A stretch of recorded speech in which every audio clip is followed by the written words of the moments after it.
What's up, YouTube? It's your boy Kelly again. We're here in Kellyland.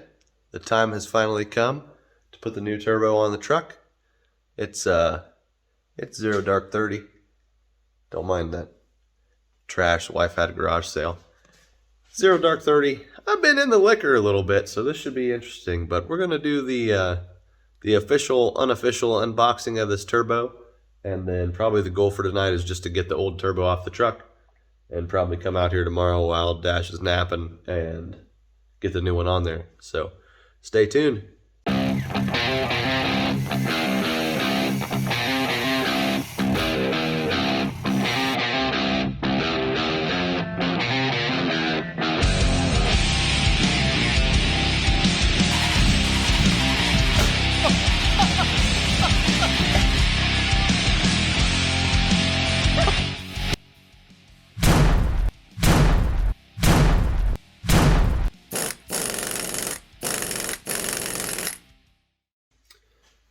So we got our turbo here. Nice big quality cardboard box. One thing I just want to point out, this is the first turbo I've ever bought, so I don't know how they're normally shipped, but this guy came from Savage Fabrication from Oakdale, California. I ordered it through Power Driven Diesel. Never bought a turbo before, but as far as I can tell, this thing is packaged very well. So we got this nice, sturdy cardboard box, nice and thick. I mean, quality, certainly not the cheapest cardboard box. Open her up. We got the owner's manual, care instructions, installation instructions. I flipped through this the other night, but I need to thoroughly read through that boy yet. And then the next thing you're going to see inside this box is this legit foam packaging. It's like the pour and mold stuff. Just fantastic. I've seen all kinds of horror stories online of turbos getting damaged in shipping, and that's simply not going to happen the way that this thing was packaged. Get this heavy boy out of here. There she is, ladies and gentlemen.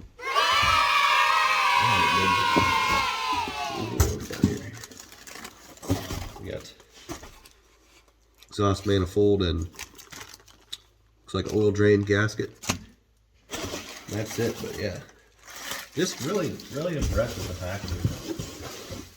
They clearly a lot of work goes into these turbos. They're more or less handmade from parts. You know, they got to do a bunch of modifying to put some different pieces together. I won't get into that because I'm no expert on what parts are actually used, but it's a whole set turbo, HX35 compressor cover, 60 millimeter compressor wheel, 67 millimeter turbine wheel. It's a 9 centimeter undivided housing, like an HE351 off of a early common rail.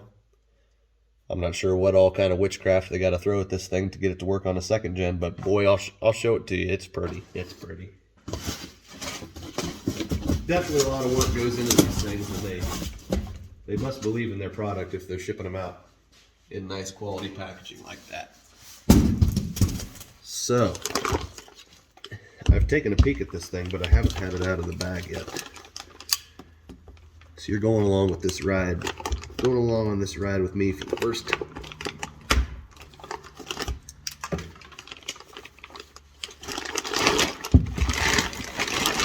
I'm so excited. I'm so excited.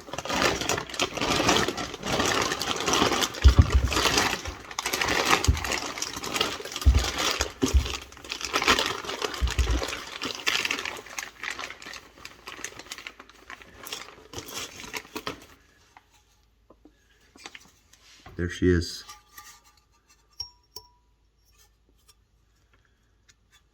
That's pretty. Brand new. All brand new compressor and turbine housings. Brand new center section. Very nice. Nice polished up wheel.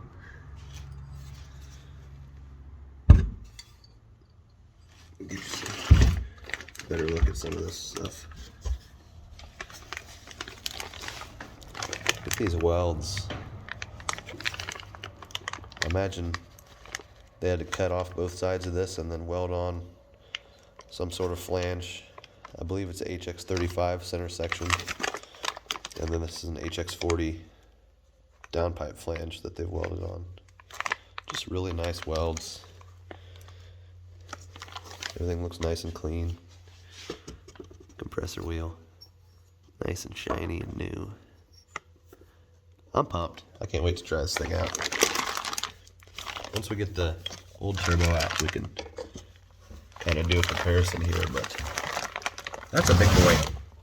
That boy's gonna flow a lot of air compared to what's in there now. This wastegate is set up at a lot more efficient angle. It's gonna flow a lot more gases than the wastegate on the HX35. So yeah, I'm pumped. This thing's gonna be sweet. All right, I'll get you guys set up and we'll start taking off this HX35. All right, folks, I got some tools rounded up. I'm gonna try not to get too technical here tonight. Try and get this done as quick as we can, but what do we got?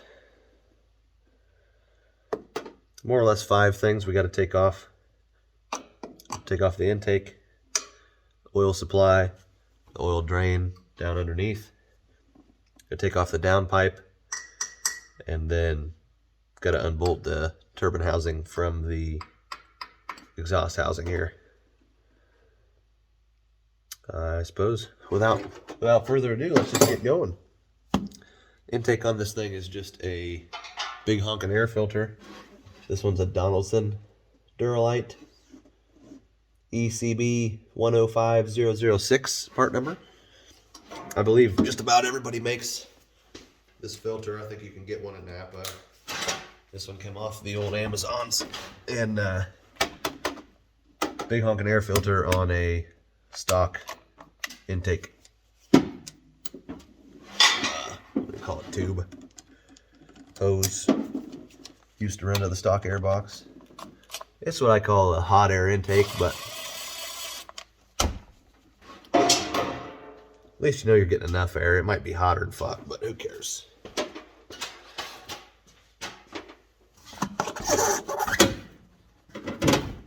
Just got one hose clamped undue there. Boom, she's off. Look at that. All the air.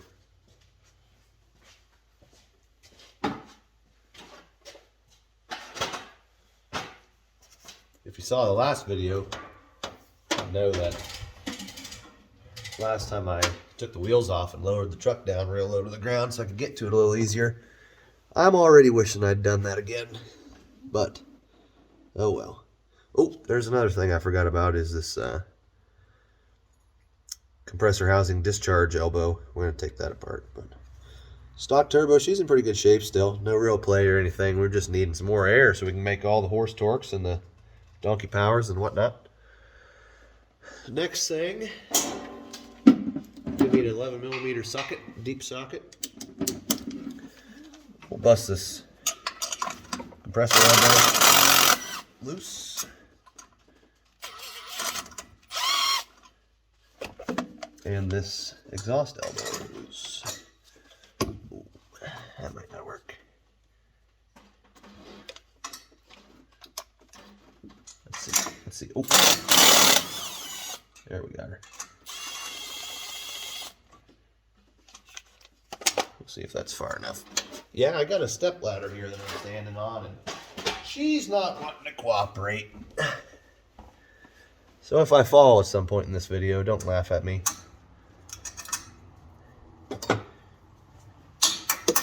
Well, if we'd get enough of you guys to like and subscribe and comment and whatnot, maybe we could start with the YouTube revenues, and the guy could get himself a nice topside creeper or something.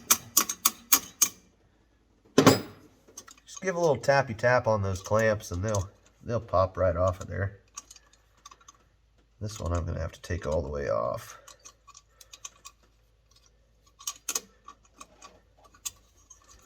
Give it. There we go. I'm going to take him off, and then I'm going to just drop him down below where he hooks up.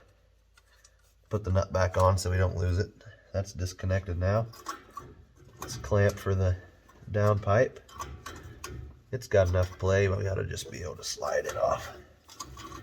Let it rest on this exhaust elbow, like so. With those two out of the way, I'll hop over to this oil feed. Grab the right size wrench here. This one you want to hold. There's the actual oil feed fitting, and then there's like an adapter piece that goes into the turbo. You're going to want to hold that adapter still so you don't end up backing it out.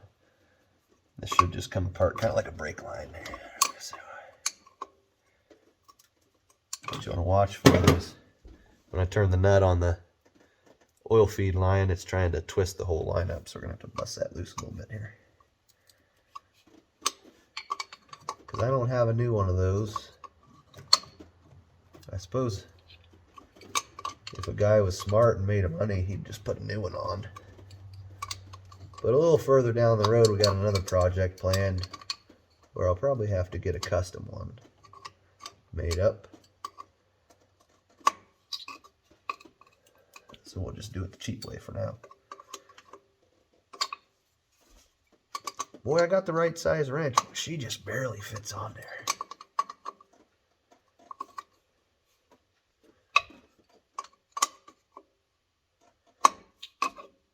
There we are. That's a 5/8. 5/8, by the way, and a 3/4 to hold the adapter. Just twist him off over there for the time being. Out of the way. Oh, we got the oil drain on the bottom. Let me see if I can feel around and see where he's actually at. I don't have the best lighting over here today. I'm pulled a little too far in the garage so I could get the door shut.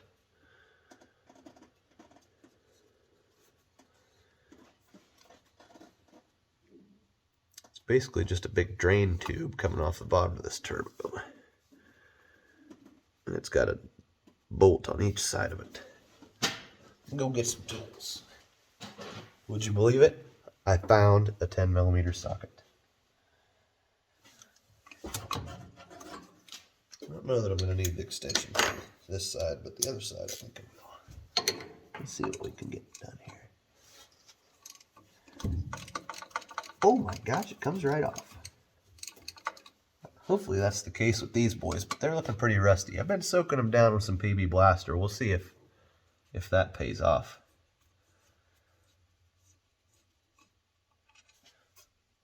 Boom.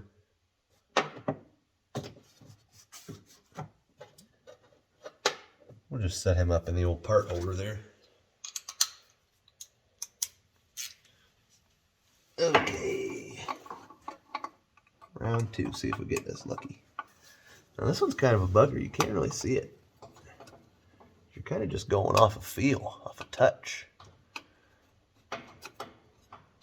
I could make some jokes, but I won't. Oh, we're getting it. Getting it. You guys seen that TikTok? The old pointer finger, middle finger job on the nut. That's what we're doing right now. Got it. Put her up there in the old parts holder 9000 cowl. I think I got to hydrate after that one. Oh my. Get a pry bar instead of a repurposed wrench here.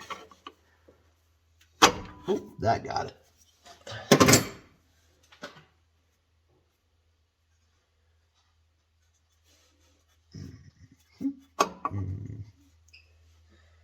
Okay, on to the fun part. I believe these to be a 5" or 5/8 inch wrench. That's the tightest fit. Oh no, wait. 15mm. 15mm. Yeah, that fits on there nice. We're gonna go straight to the old doubled up wrench trick on these guys. Oh, oh my gosh. Oh my gosh. Never in a million years did I think that would come loose so easy. Of course, the gear wrench don't fit on it. Looks like our PB Blaster trick paid off on this one. There she's gonna come right out of there.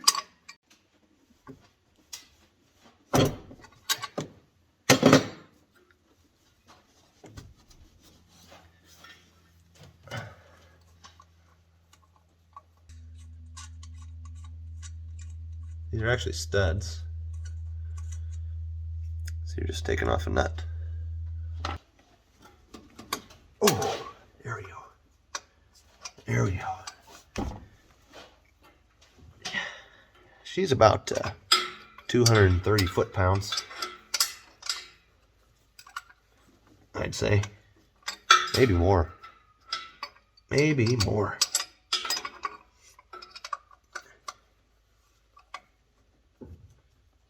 There, she's loosened up.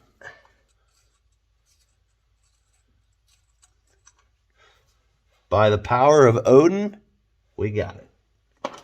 Okay, now I can really put my back into it. Oh, we got it. Oh my gosh. All it cost me was one ruptured disc. No big deal. Thor, Loki, Odin, and Freya. Look at that. Got it.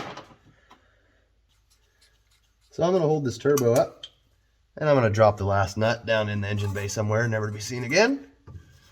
And voila, you got yourself an HX35. Fuck. Shit. All right, folks.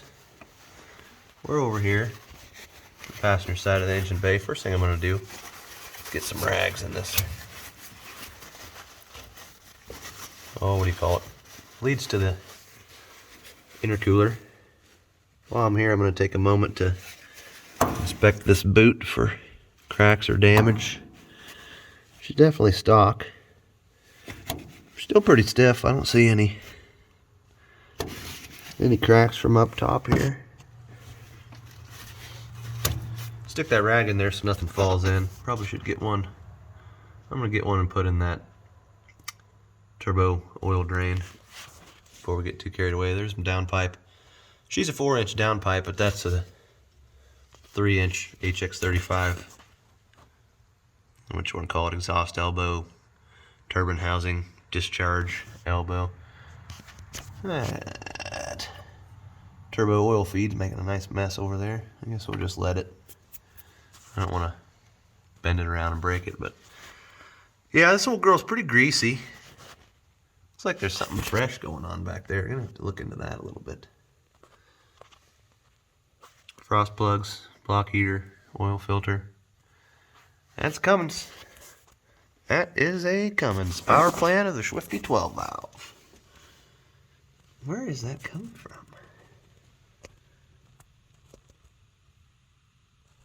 Don't know. Don't care.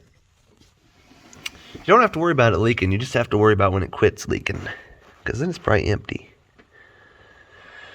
Okay, I'm going to probably wrap it up for tonight, guys. I'm going to stick something in that oil drain. Pull this gasket off of here. I guess we'll go do a comparison of the old turbo versus the new turbo real quick for you. Alright, folks, I got both turbos on the bench over here next to each other. On the left, we have our stock HX35W. And on the right, we have our Savage Fab Super 9. Super 9. Savage Fab. I'm just going to point out a couple quick differences here. So on the left, on the stock turbo, I want to say they're like a 54 or 57 inch, or millimeter rather, inducer size on the compressor wheel. You can see, no, maybe you guys can't see, it's only a few millimeters difference, but Super 9 compressor wheel is much larger. The next thing to note is that the Super 9 has this Super Fab custom spring gate. So the drive pressure of the engine actually opens the wastegate, has to fight against this spring. Whereas the stock HX35 has your conventional wastegate. There's a sensing line off the discharge of the compressor, feeds high pressure air back to this wastegate actuator, which is more or less just a rubber diaphragm spring type deal. Once it overcomes the spring pressure, then the boost pressure, or the positive air pressure coming out of the turbo, actuates this arm up, opening the wastegate, which leads us to our next topic of discussion. See if we can get a view of that guy. If you look down in that hole, you see that tiny little port. That is the wastegate on an HX35. And then you can see, hold on. You see in here on the discharge side of the turbo, you've got that port right there. There's basically a flapper behind this cover that this actuator moves. It's on the other end of this arm. It only moves about, I don't know, 45 degrees. Got that tiny little port for a wastegate. Got this tiny little turbine wheel. This tiny little discharge. Let's get this one set up.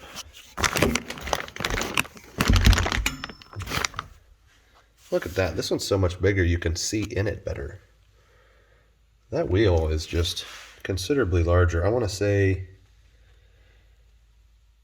the compressor's a 54 millimeter and the turbine's a 57. So you guys correct me if I'm wrong.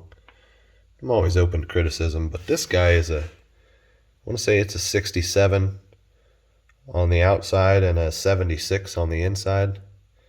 This is a 10 blade. This is a, what?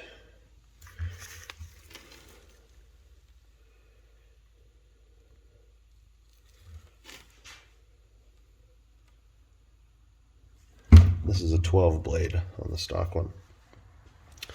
So that guy's obviously going to flow a lot more. And then the wastegate on this guy, on the stock one, you've got this twin scroll turbine housing, which basically separates the exhaust pulses from the front half of the engine, separates them from the back half of the engine, supposed to provide for a smoother flow and quicker spool up. This one has an undivided housing, so it's just all going to dump in there, but you can see where it's going to flow a lot better. Now the problem with this is that wastegate port is only on one side of this scroll, so you're only wastegating the back half of the engine.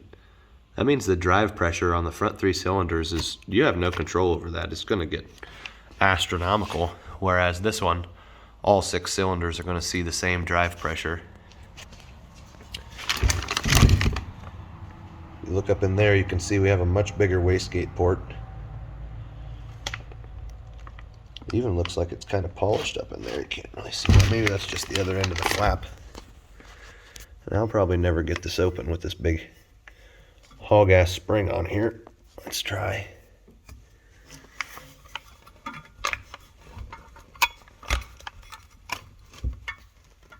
I can't get it all the way open, but you can see. Well, you can't see.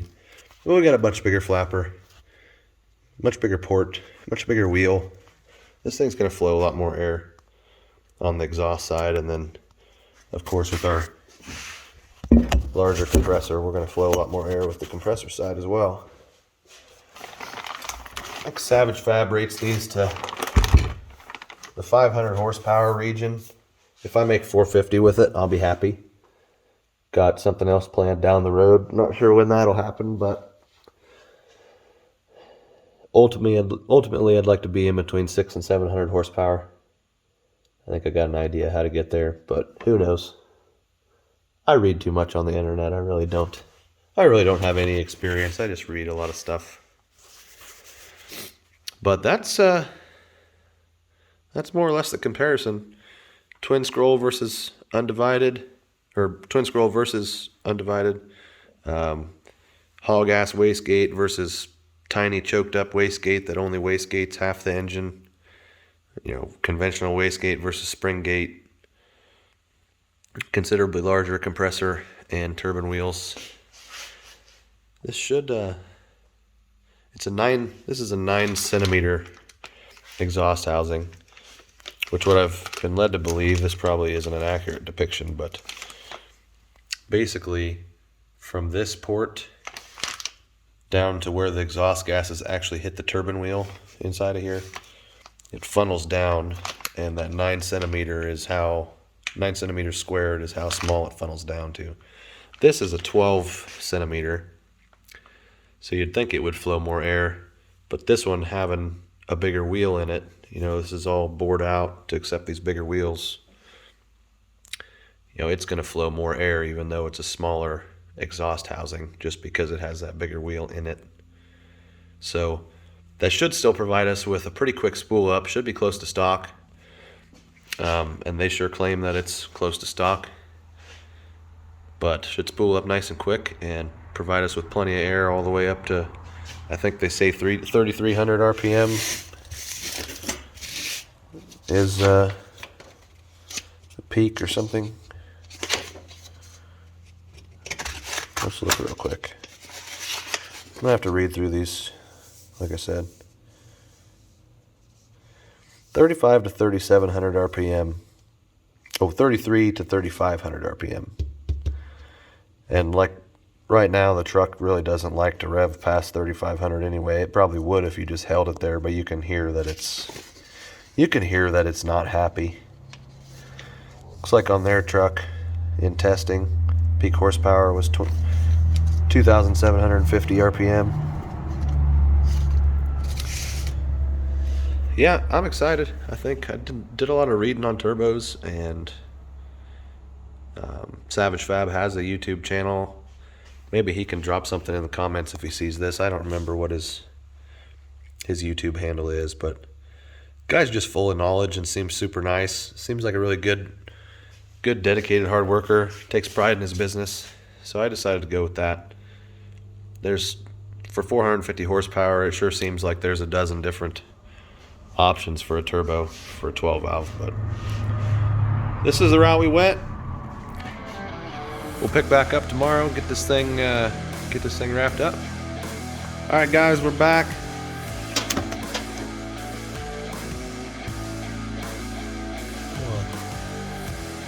Buggy drags out here.